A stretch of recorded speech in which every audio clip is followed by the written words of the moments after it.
Hello everybody and welcome to the ESL UK Premiership. My name is Munchables and joining me as ever is the wonderful Vedius. How are you doing, man? I'm fantastic, thank you very much, Munchables. How are you doing yourself? I am not too shabby, thank you. I'm ready and excited to get into some League of Legends UK action. First on the menu is going to be TCA, the Terracotta Army, versus Team Paria. Now, let's just kick this all off with the kind of premise to the story of today, and it is the first week where we're going to see some of the bottom four teams playing against the other four bottom teams, and some of the top teams playing against their top four counterparts. Now, talk to me, Vedius.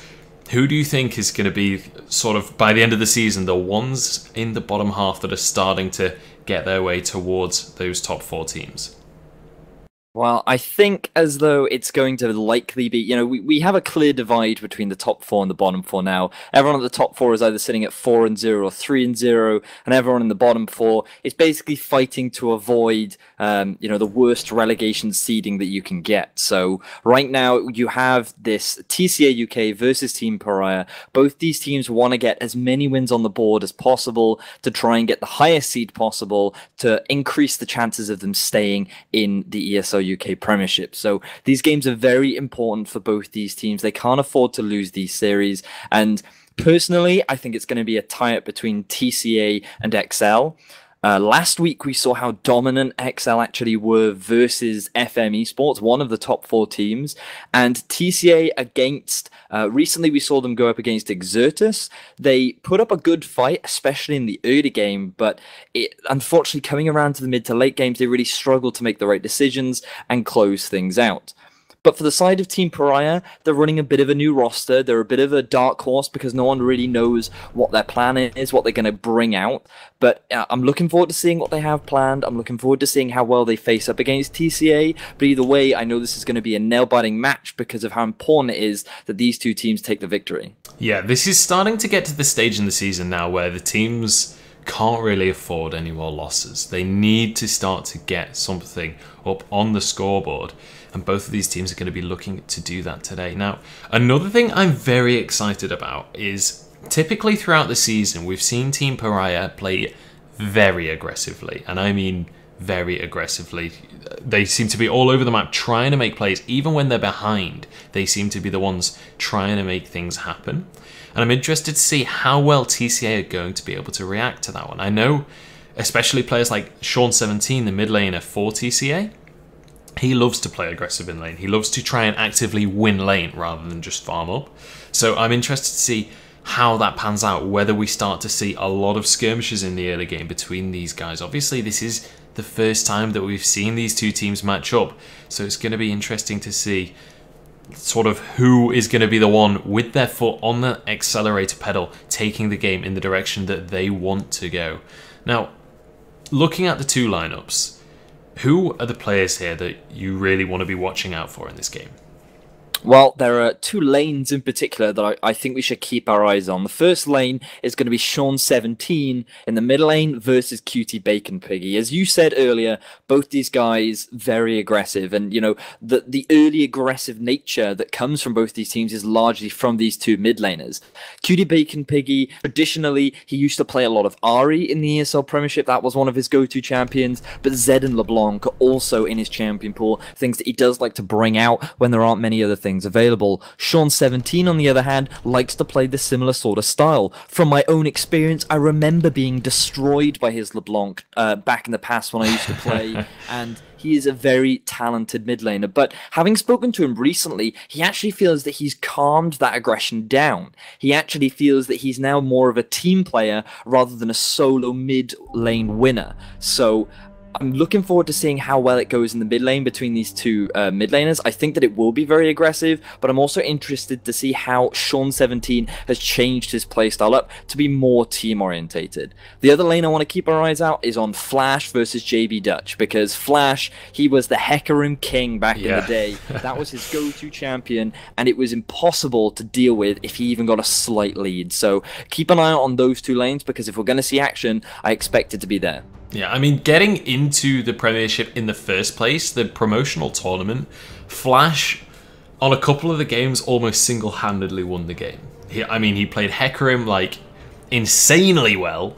And then we saw him play Renekton as well, which at the time was completely out of meta. And he still just dominated lane and dominated the rest of the game as well. One thing you touched on just there, which I've just sort of noticed, Ahri is the champion that I've seen both Sean17 and Cutie Bacon Piggy play most. They both love to play that champion. I'll be interested to see whether we see it picked up, because it's not 100% in the meta right now. It's kind of on the outskirts, but it's definitely still a strong pick. Yeah, it works fantastically in pick compositions, and it complements this sort of aggressive early game that both these mid laners like to play. She has a strong laning phase, she scales well into the mid and late game, and she can fit into a number of different compositions. But the thing that I really want to draw attention to is this Katarina ban, because, you know, Flash used to be named Death Lotus. That was his thing. He used to be a Katarina one-trick that climbed up to Master Tier, pretty much spamming this champion, and you might be sitting there thinking, why have they banned that away? He's actually been playing AD Katarina a lot in solo queue. The Trinity Force, the Titanic Hydra with the Sterix Gauge. They don't want to deal with that. In fact, I imagine they banned it because they don't know how to deal with that. I mean, who's ever seen a Sterix Gauge on top of a Katarina? So that is why they've decided to target ban away from Flash, and it just comes back to this carry potential from him available in the top lane. Yeah, it's not all that surprising that they've banned it away, especially since he's been playing AD Katarina for forever, basically. And now there's all of these new bruiser items that seem to complement Katarina or AD Katarina top perfectly, which isn't a sentence that I ever thought I was going to say in a cast. But the respect ban is going to be there regardless. And we actually have our first lock-in of the game. It's going to be a first lock of Gragas in the jungle here for TCA. This is one of Raisins' go-to jungle picks. I'm a little bit surprised that he didn't go for that Rek'Sai. Yeah. Something that he's actually preferred quite a lot in the past. It used to be something that they first priority went for all the time. But deciding that Gragas is better suited for the team composition, it's a lot more well-rounded, offers a little bit more than a Rek'Sai does, and he's actually rocking an impressive KDA on the champion. He's got a 4.26 KDA on it. He does a great job of setting up picks, starting team fights, and he does a great job of vision control, which I think Gragas supports a lot more than a potential Rek'Sai does. But Team Paria are going to respond with this Jinx Morgana that we've actually seen rise in popularity quite a lot recently. Yeah, I mean, we saw this last weekend during the cast. It was all about who was going to be able to get that Jinx Morgana combo, and I mean, the last game we saw the combo was kind of ruined by one team picking each, and every single time we saw that combo locked in, they won the game. The Jinx would be able to run away with the game. And Jinx has been a champion throughout the UK Premiership that has been so popular and so successful. All of the top UK AD carries are known for playing Jinx. And maybe we'll see both of these two guys stepping up. And I mean, Jakamaka, we've already seen him take games away. We're yet to see Bayako play in the Premiership, so I'm really intrigued to see how well he's going to do on the Jinx and whether he can step up to that sort of UK legacy on that champion. But over on the other side, it's going to be answered by Tristana and a Tahm Kench. The thing is, for Bayako, this is his go-to champion. So not only is he playing one of these highly contested AD carries that we've seen rise to popularity in the UK Premiership, it's actually something that he's ridiculously comfortable on. It's his most played AD carry. And combined with that Morgana, as you said, it's just such a strong combination, because Morgana just facilitates one of the major weaknesses of Jinx, which is her lack of escape, her lack of innate mobility in her kit. So the fact that that has been given over to Team Paria very early on could be a bit of a problem for TCA, but as you said, they've responded with this Tristana Tahm Kench, and Tahm Kench is something that I wanted to bring our attention back to simply because of how strong he is in the current meta. He hasn't had any nerfs to him up until the point of the preseason, which should be starting next week, and he just provides so much. He can provide an engage, he can provide a disengage. The amount of utility that he provides is ridiculous, and if you want to run a protect the AD carry composition, he's a great way to go. So the fact that they've actually handed that over to TCA, I think, is a little bit of a worry. Okay, so here we go. We finally see the Assassins are sneaking back into the meta, and Cutie Bacon Piggy has locked in Zed. Now, If I remember correctly, I believe he's played Zed once before in the Premiership, and it was quite a long time ago. And I believe he did relatively well on it. I don't remember the stats off the top of my head. I'm very excited to see this pick. But interestingly, he's blind picked it. He didn't know what he was going to be up against in the mid lane. Yeah, as we mentioned earlier, it's just one of his comfort champions, and I'm just a little bit surprised that he actually didn't go for the Ahri. Picking a Zed into a Tahm Kench makes actually very little sense to me, simply because, you know, as I was saying, protect the AD wise, it just doesn't apply to that. Tahm Kench can swallow anyone on his team. Oh, you want to death mark my AD carry? You want to death mark my mid laner? You want to death mark my jungler? Well, I'm just going to gobble them up, keep them alive long enough until your death mark runs out, and then I'm going to spit them back out, and then we're going to destroy you. It just, to me, it makes very little sense that they've actually decided to pick that into the Tahm Kench. But I guess Cutie Pagan Piggy is used to it. He's familiar with the matchup, and it's something that, you know, we need to remind people this is one of his comfort champions. This is one of his go-to champs that he loves to play. So keep an eye on this mid lane, because I feel like there will be quite a lot of action coming our way. Yeah, and I mean, he's coming in incredibly confident as well to blind pick that assassin like that. And one thing as well, one interaction is Bartiono is going to have to be very quick on his fingers when that death mark goes down, because devouring your ally won't stop the damage from the death mark. That will still go through even if you're inside Tahm Kench at the time. I know, because I've died to it.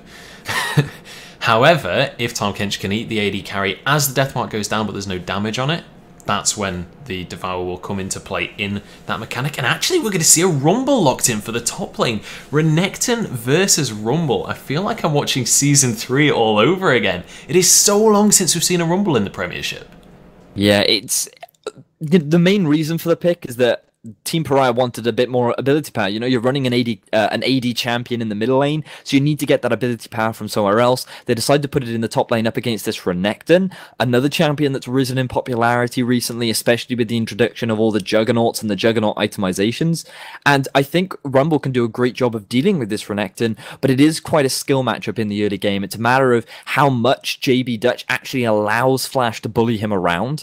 But then at the same time, it's a matter of how confident JB Dutch is to actually go on top of Flash and trade evenly with him, manage his cooldowns effectively, and he should be able to come out ahead. Again, it's going to be this mid and top lane that I really want us to keep our eyes on, because JB Dutch, very little is known about him. He has been playing for TCA for quite a while, but if you remember, not too long ago, they actually had Alco up in the top lane, who is a ridiculous Renekton player.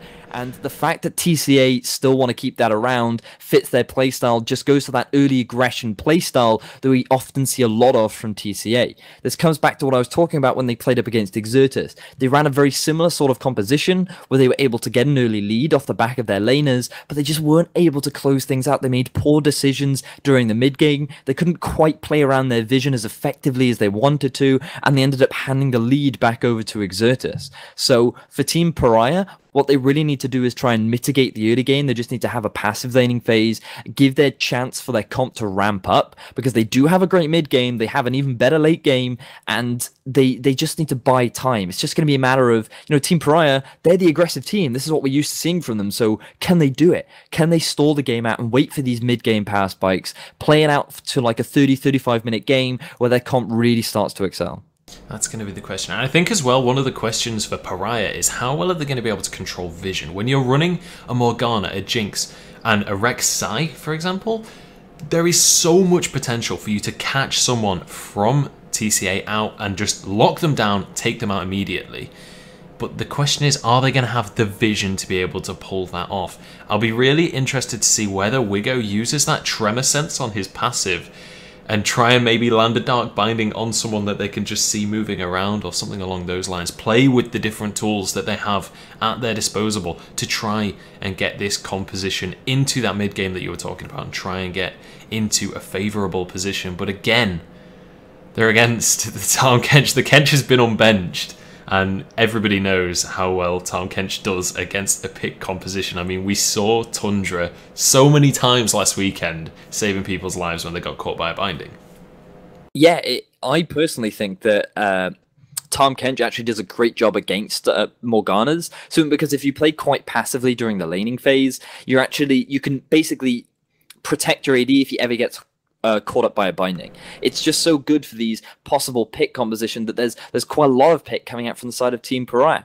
And on top of that, one of the unique things that I saw quite a lot come out from the Tundra when he played Tahm Kench last week was the ability to just constantly throw out that tongue, because you actually often max your Devour, which means that the tongue, the tongue lash, the whip that comes out from him is surprisingly low mana because you're not maxing it. So you can just keep throwing it out, you can keep spamming it, and over time, if you eat enough of them, you just slowly start to lose health over time. And on a champion like Morgana, it's actually very difficult to trade back. So I think that it may be a rough laning phase for the bottom lane of Team Paria. We'll have to see, but I'm definitely excited. And this game is just so important for both these teams. They need the wins to try and get the best seedings that they can. You don't want to be last place in the Premiership because it's very likely that you're gonna be up against one of the up and coming teams like M&M, who are looking ridiculously strong right now. So they need to be careful. That both teams really need these wins on the board.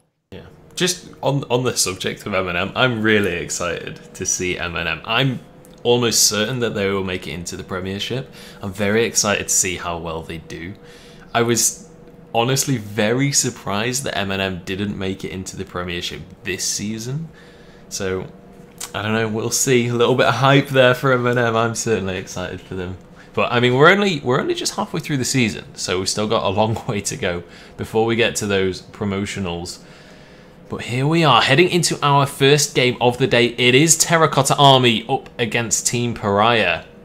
And they're going to be playing for... I mean, obviously this is a best of 3 as well. So first game of the series. Maybe we see these teams be a little bit more aggressive, a little bit less careful than sometimes you would expect them to be. Obviously, they have that little bit of extra leeway to play with here, with it being the first game in a best of 3. Yeah, I just want to reiterate, this play style coming out from Sean17, because he used to be that aggressive guy. He used to be the guy that was all about winning his lane, and I know because I used to play against him all the time. Back when he used to play for Perilous Rift, they actually finished 3rd in I-54, I believe it was, and he was an incredibly dominant mid laner back then. He used to, this LeBlanc, this Zed, this Arrow that he used to bring out every single game, he was just a mid laner that was so difficult to deal with. But then Cutie Bacon Piggy is exactly the same. They both have identical playstyles, or at least they used to. But after what Sean has told me, he's more reserved now. He's less about doing what he can to win his lane and more about bringing pressure to the mid lane, making sure that he constantly has a CS advantage, making sure that he constantly has good vision control around the middle lane, and making sure that he can just force his lane opponent out of lane to prevent them from doing anything from around the map. So I'm looking forward to seeing how much Sean has changed his playstyle and how well that's going to integrate with how TCA play as a whole. Yeah, I'm excited to see whether or not it's kind of hot air, whether he actually has changed his playstyle, because playstyle is one of the things that people really sort of take for granted, but it's actually incredibly difficult to change how you think about the game and what your instinct is in a certain situation. So definitely intrigued to see how well he's managed to go about changing his mindset, changing how he reacts to each and every situation, and we'll see in this game. I mean, he's playing Victor, which in itself isn't the most aggressive champion, so maybe that's a sign of things to come.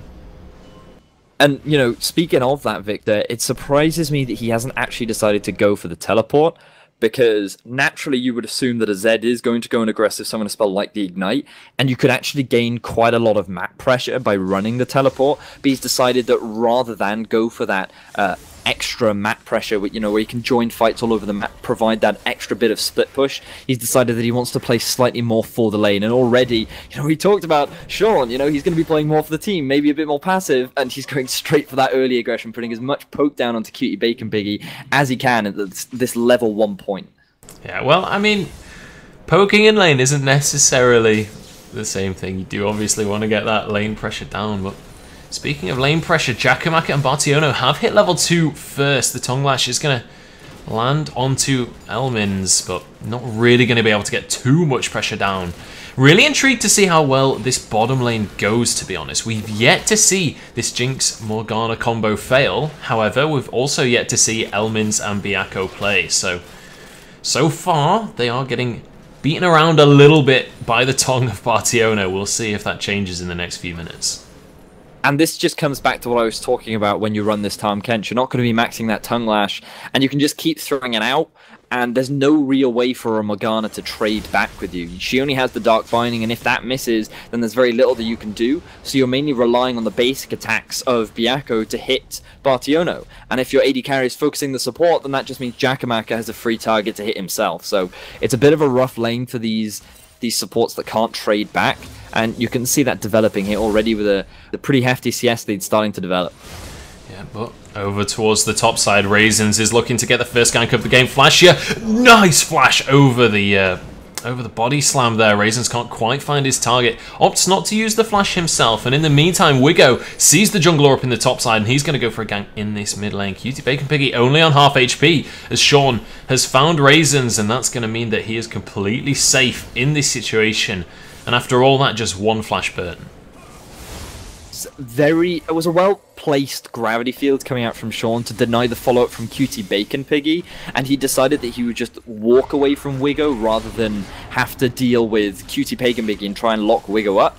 And that was a very smart play from Sean. It surprises me that Wigo decided not to go for the flash knockup. I think they would have been able to burn some summoner spells out of Sean had they decided that, but instead, both mid laners going to walk away fairly happy. No real damage done other than that flash down for Flash. And this is something that we've experienced in the past. No flash for Flash, somewhat ironic. But right now, he's doing pretty well in this lane. No real aggression from either top laner coming out so far. Well, I mean, talking about no flash for Flash, this is the guy that was renowned for playing Hecarim and always running Ghosts. So, in fact, no, TP Ignite was what he was running. Yeah. He pretty much never had flash, ironically, so... But we do see Raisins. He's been hanging around here for quite a long time now. JB going to be sort of starved of XP because he's soaking that, and that means that Flash is going to hit that level 5 a tiny bit earlier there. Raisins waiting patiently. The stun is going to go down onto Flash, but the knock-up doesn't land. The slow from the barrel roll will be there, but it looks like he might just be able to walk away. The body block comes through. There's the final knock-up, and it is going to be first blood. JB Duck Jones picks up the first kill of the game on Renekton. Yeah, that was very smart from Raisins. Yes, he invested a lot of time sitting in that top brush, but they knew that there was no flash available for Flash. And we'd already talked about it, and crowd control available from this Gragas and Renekton, as well as the early damage that can come out from a Renekton. It was pretty much easy pickings, and with the teleport down as well, they're going to be denying a lot of golden experience from Flash, and it's just going to put JB Dutch Owens in a great position to start facilitating his aggression. He's now going to start the ball rolling, and we talked about the mid lane and the top lane is where you need to keep your eyes on, and already you can see that with JB Dutch now having this lead, can he facilitate it anywhere else? Can he look to use those TP plays in the bottom lane? Can he build any further advantages? That is going to be the question. And let's take a quick look at the board. While everyone's just been back to base, we can see a couple of items have been picked up. JB Dutch Jones picking up a very early pickaxe for himself as well as a longsword. So he's going to start to do some serious damage in the lane. But Cutie Bacon Piggy, level 6, did get spotted out by Raisin, so can't quite go into the enemy jungle there. But if you take a look at the CS deficits, in all 3 lanes, TCA are starting to pick up an advantage here. I've just noticed that my overlay is wrong, so I'm going to let you talk for a bit while I edit that one, Andy. So notice how actually all of the lanes for the side of TCA are shoving. It's very difficult for Raisins to actually set up an easy gank because pretty much all of Team Paria are forced into their own towers, having to farm as safely as possible and try and avoid all this poke.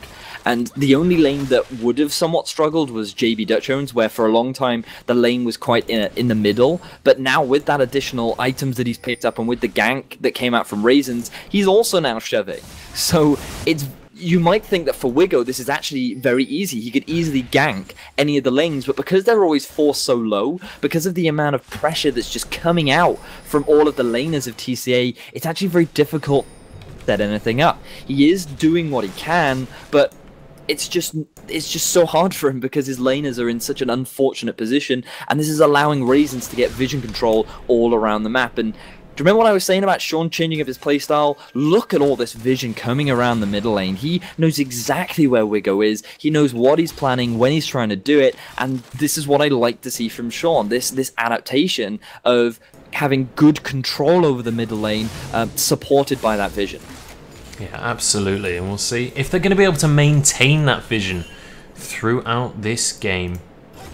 And we'll see if they're going to be able to turn that into anything as we head towards the mid lane. Raisin's heading up to the top, though, and it's going to be Flash caught out once again. He's incredibly low.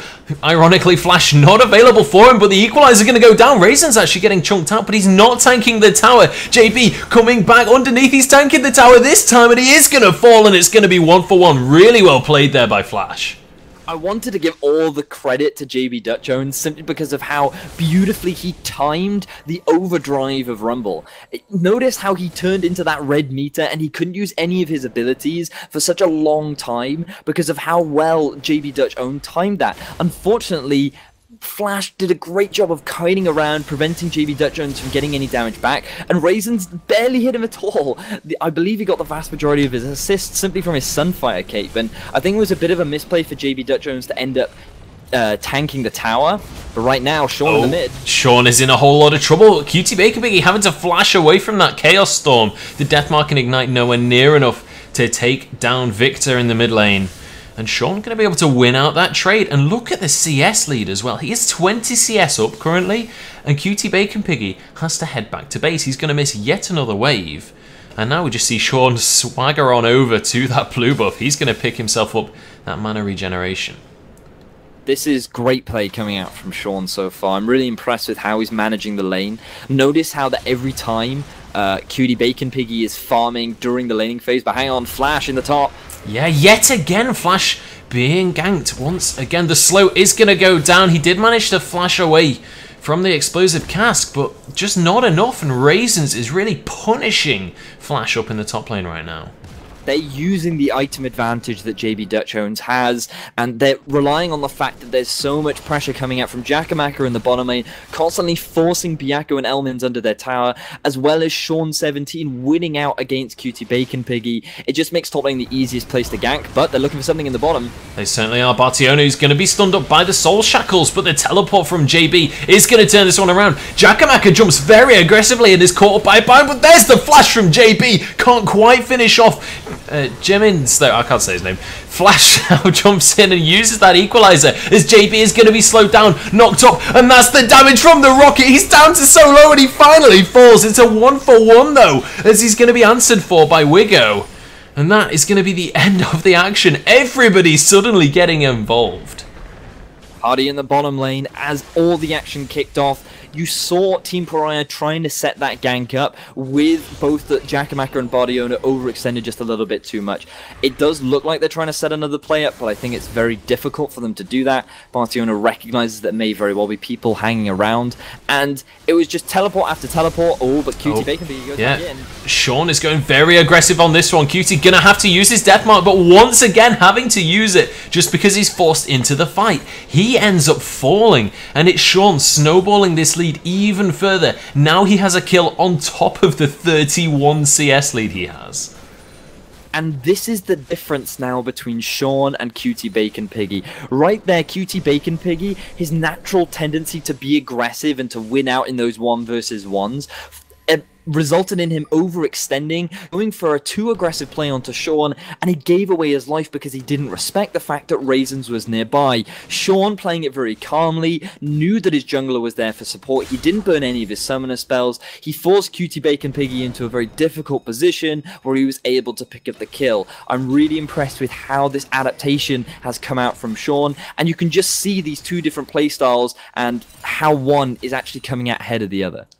It certainly is so far in this game. We'll see if that can be translated into the team fights as we start to head now towards sort of the middle of the game. We're 12 minutes in. Not a single dragon has been taken just yet. Usually we see a little bit more focus around that objective, but Raisins, he's been so aggressive so far this game and he's not looking to let up, trying to get something in the mid lane.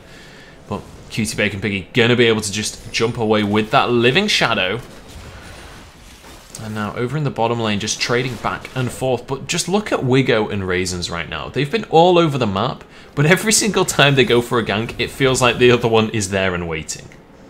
Yeah, it's so difficult really for any of the side of Team Paria to set anything up simply because of how far ahead TCA are at this point in the game. And I just feel so sorry for Flash. He hasn't been given the opportunity to be that carry threat. that he's so renowned for on this Team Paria lineup. Right now, though, Bartiono has caught elements out just a little bit. He could get consumed here.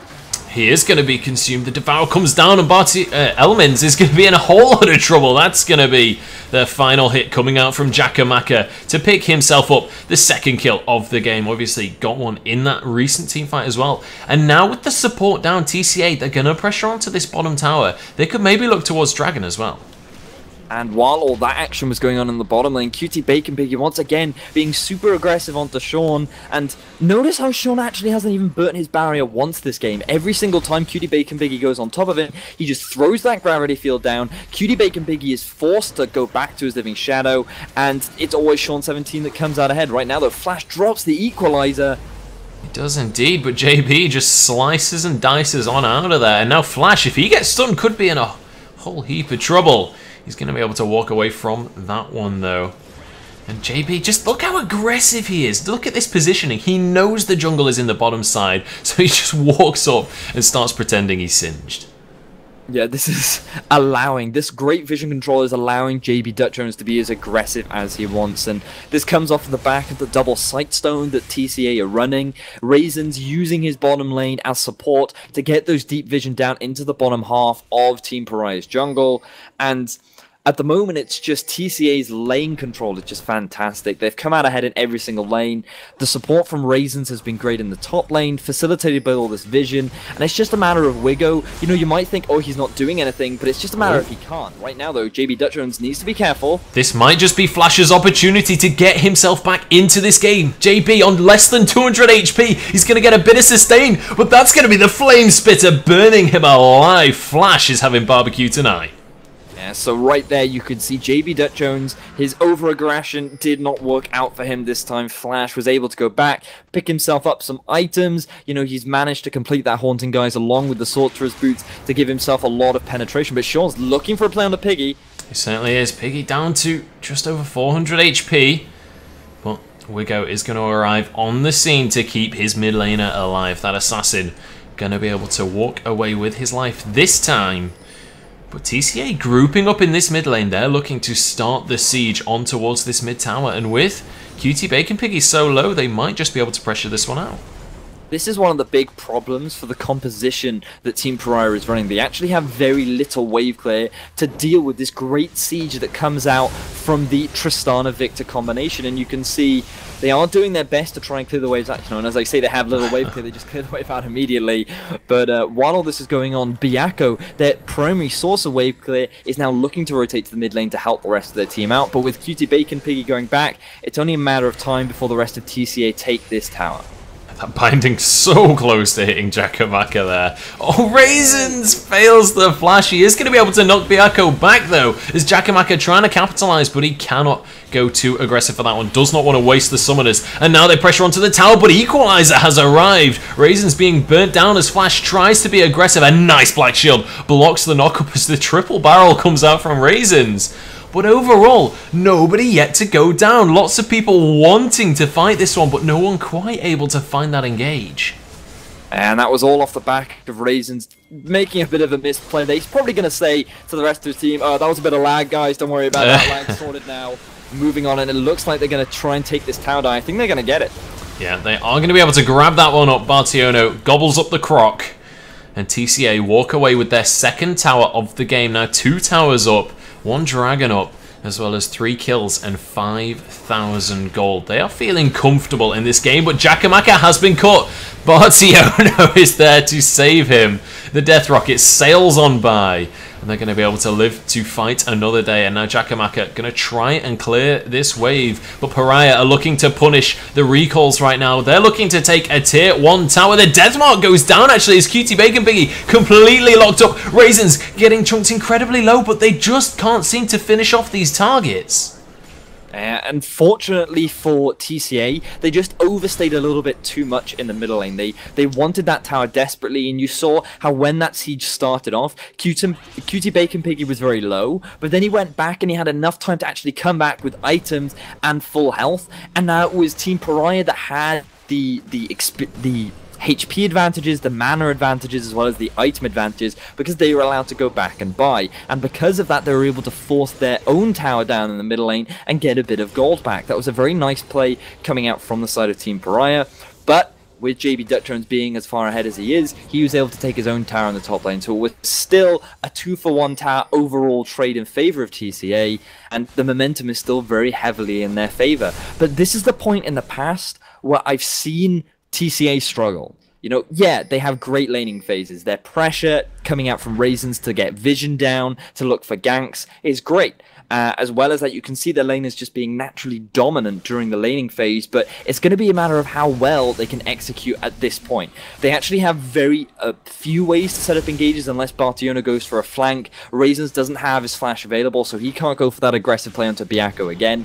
And we're getting to the mid-stage point where it's now hitting those item spikes for the side of Team Paria. So while TCA have those item advantages, they need to look for these fights, and they need to look to start getting to a point where Team Paria can't come back. Yeah, nice flash came out from Flashia up in the top lane there.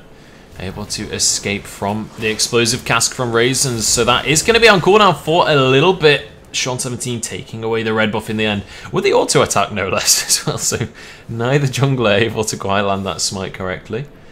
But Cutie Bacon Piggy chunking out by that laser there. Sean well aware of his mastery of the champion apparently. Notice how much vision control is now coming out from the side of TCA. They know that they have the advantage and they want to push it. They want to push their vision to be able to identify where the side of Team Paria are, and they want to try and catch them out. They want to try and capitalize on this great vision control that they do have available to them. And by playing around these neutral objectives, the blue and the red, what they can do is they can force Team Paria to either fight them or hand these buffs away. And as long as TCA keep doing this, they're going to keep gaining advantages and slowly propel their gold age further and further ahead. With the dragon spawning in a minute, I feel as though that it's going to be a very easy pickup for the side of TCA UK, but if Team Paria go for the fight, I think it could be very bad for them. Well, they may have gone for the fight. It might not be one that they wanted to start, but it is going to be Byakko just blown off of the map entirely. And now TCA, they're looking towards this tier 2 bottom lane tower. We need to see a very fast rotation coming out from Paria, but I don't think there's going to be one in time. Yeah, big misplay coming out from Byakko there. You can't afford to be that overextended in the lane when you already know how aggressively TCA are playing. You just saw them take your blue buff. Why would you want to risk being that far up in a side lane when it would be very easy for the rest of TCA to collapse? But Bartiono, using his Abyssal Voyage to look to set up a siege in the mid, and I think this is a... They're just using their gold advantage to try and get a lead, but Sean... Yeah, Sean is trying to do something down in the jungle. Wiggo is going to be there on the scene, and it's going to be Victor falling first. Cutie Bacon Piggy solo, and he is going to go down to the auto attack. Jakamaka now trying to escape. The equalizer already has been used as Wiggo just tries to get a knock up onto anyone. Bartiono is going to be the target, but Jakamaka has to flash away. There's the zap onto Bartiono. Tom Kench is trying to waddle away, but he's been caught up, and now he gobbles up his Renekton there. Or Gragas even. And after all of this, so many times this has happened this game, all of this action happens and just one kill goes either way. Yeah, it's simply due to the great disengage that comes out from both teams, really. You know, you have the Dark Binding, you have the Black Shield, as well as all the small bits of crowd control, like the slow coming out from the Living Shadow, the Flame Trompers, the Zap. There are just lots of bits of CC from everywhere that make it very difficult for TCA to engage a fight, but same for the side of TCA, who may now be caught out. Yeah, Raisins is going to be the first one to go down, or is he actually? Escaping a little bit, finally goes down, and now JB trying to do what he can. He already picked up one kill onto Elmins, and now Byakko is all on his own, getting chased out by this Renekton. Look at the damage! He's going to go down. Sliced and diced for that one. And now Cutie Bacon Piggy, he's found the nice low-hanging fruit there to pick up for himself. Yeah, unfortunately for the side of TCA, they do end up trading 2 for 2, which isn't a bad trade at all, but they don't really get anything off the back of that. Unless they're able to take away this tier 2 tower, which I think will be quite difficult for them. And as I say that, they pick that one up with relative ease. Or do they? Dun, dun, dun. 22 HP on that tower. 22 HP.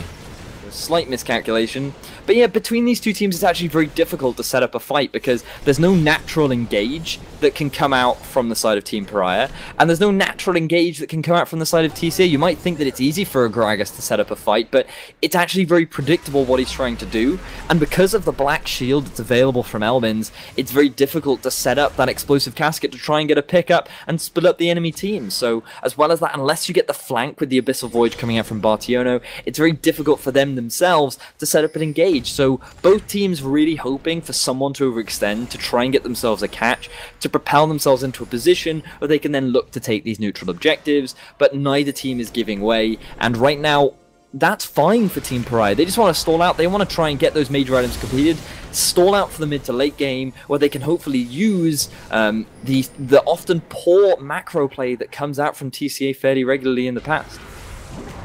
We'll see if they're going to be able to abuse that here.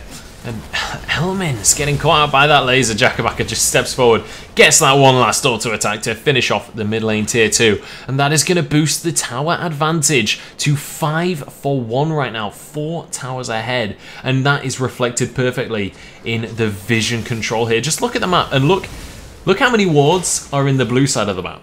0. Look how many are in the red side of the map. There are hundreds of wards scattered around here, and you can really see that Paria are being punished by that. The way that TCA are able to just walk into Paria's jungle whenever they please and just take whatever they like. Yeah, it's the problem for Team Paria. They haven't really had control of this game at any point.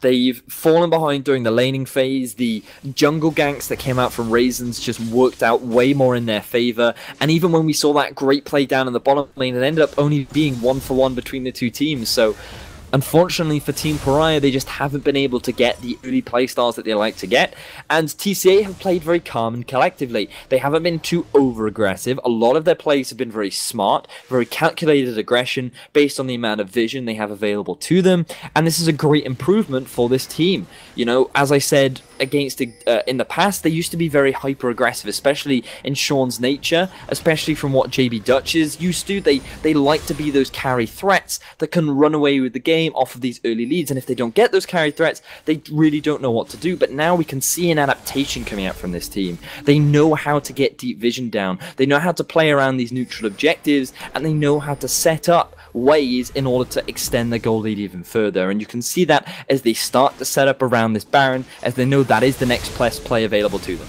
Yeah, and we're going to see yet again Cutie Bacon Piggy used to force that death mark, and look at the damage from the Chaos Storm. One more laser will finish him off, but he doesn't even need to use the laser. That is going to be another kill into the hands of Sean17, and that could just be the opportunity that TCA were looking for to find their way towards that big pink worm here. But Wigo is still on the map. The smite is always going to be available while he's there. So it will always be a risk to try and start that objective up.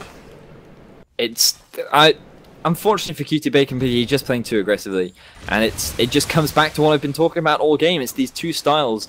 You know, Sean17 used to play exactly like this, and he used to get punished a lot for it. And you can see that when your aggression is a lot more calculated, then you can get a lot more for it. And unfortunately for Cutie Bacon Piggy, he tends to just play aggressively whenever he wants, and he gets punished rather heavily for it. Right now, TCA have full vision control around where Team Paria are, and off the back of that vision, they're going to look to try and take this Baron. They certainly are. It's already down to just 3,000 HP. It has been spotted out by a Scrying Orb. But what can Paria do to react to this? Wigo trying to tunnel nearer, but it's going to be taken away. Jakamaka going to be looking to try and get into this fight as Elmin's taken solo. The TP is going to be coming through, but is it too late? The rest of his team's almost already dead already. There's the double kill coming through for Sean. That's a triple kill. He's destroying the lineup right now for Team Paria, and they're going to barrel in towards this mid lane. They've got Baron. They've got the numbers advantage. Are they going to be able to take this inhibitor? And it does look like it's going to be the first inhibitor of the game going in favour of TCA off the back of what was a very aggressive play coming out from Sean. Notice poked Elmin's down, immediately flashes in to get the kill, and then just carries on with the aggression. Byakko still wanted to try and be involved in the fight. He didn't respect how close Sean was to him, and because he used that gravity field to lock Cutie Bacon Piggy up, it was easy for him to just walk up, throw the death ray down, pick himself up a kill, and then turn around and be like, right, I'm now going to clean you up. What great play coming out from Sean, and it really has been the story of this game. His playstyle is so much more improved to what I'm used to seeing, and I'm really impressed with how he's been doing this game. You have to give credit to the rest of TCA as well. They've been doing a great job so far. Very smart play, playing around the vision just like they need to, and this TCA looks like a lot better team compared to what we've seen in the past. I feel like that break has done them quite a lot of favors. Yeah, absolutely. And so far, Paria really looking to be in a very difficult situation for this game. Raisin's actually caught out here. Jakamaka going to answer for that, though, as Byakko gets chunked down, has to flash away from the leap coming out from Jakamaka, as Elmins once again is just going to be obliterated, and now Raisin's trying to do what he can. He's low, but he's going to be gobbled up, and now Sean, he's got the death mark on him, but there's the Zonya's double kill comes through for JB Dutch Jones as he looks to turn it into more. That's going to be a double kill for Sean as well. That's his 7th kill of the game, and now Flashia, the last member for Team Paria, running like the wind, trying to escape with his audacious Giga Guard. The Flash is going to be forced out with the Baron, with the Super Minions. We are going to see the first game here going over to Terracotta Army. They're looking to put themselves finally with a win on the board. They're looking to get themselves to the top of this bottom 4 as they take game 1. What an impressive play coming out from TCA this game. This isn't what I was expecting at all. I talked about how I feel as though they struggle to make these mid-game macro decisions, but they played it perfectly. This was such a phenomenal game to watch, playing around vision beautifully, picking the right fights, capitalizing on the over-aggression coming out from Team Paria. It was pretty much everything that you would want to see from a League of Legends team. Right at the end there, you could see Team Paria doing what they could to try and work their way back into the game. Unfortunately, they ended up putting themselves in a position to allow JB Dutch to get the teleport flank off. They were then able to just set up pick after pick after pick, and it was just a very clean, easy game for the side of TCA. Coming into game 2, I just feel as though that, especially for Cutie Bacon Piggy, they need to slow down a little bit. You have to give credit for Flash. A lot of jungle pressure was put down on top of him. He lost his Flash very early on, and maybe you want to see him back on the Hecarim, take Cutie Bacon Piggy off the Zed and putting on something a little bit safer like the Ahri, so you can still play very aggressively, you can still look for those picks, and it allows Flash to be on a slightly safer top laner, and then maybe just get a favorable matchup in the bottom lane. I don't think it's completely out for Team Paria. They have a lot of strong individuals available to them, and there's still a lot of carry potential, especially from that mid and top lane, but I'd be scared if I was going up against TCA, because this best of 3 series is super important. It certainly is, and maybe it's a matter of Flash obviously got heavily camped in the early game. We'll see if they change up their strategy, maybe get Wigo to stay up towards that top side a little bit more in this next game, but we'll have to find out. We are going to head into a short break, but do not go anywhere, because following our break, we are going to have the second game in this best of 3, and we'll see if TCA are going to be able to get the 2-0 clean sweep, or whether Team Paria are going to be able to get themselves back into this one.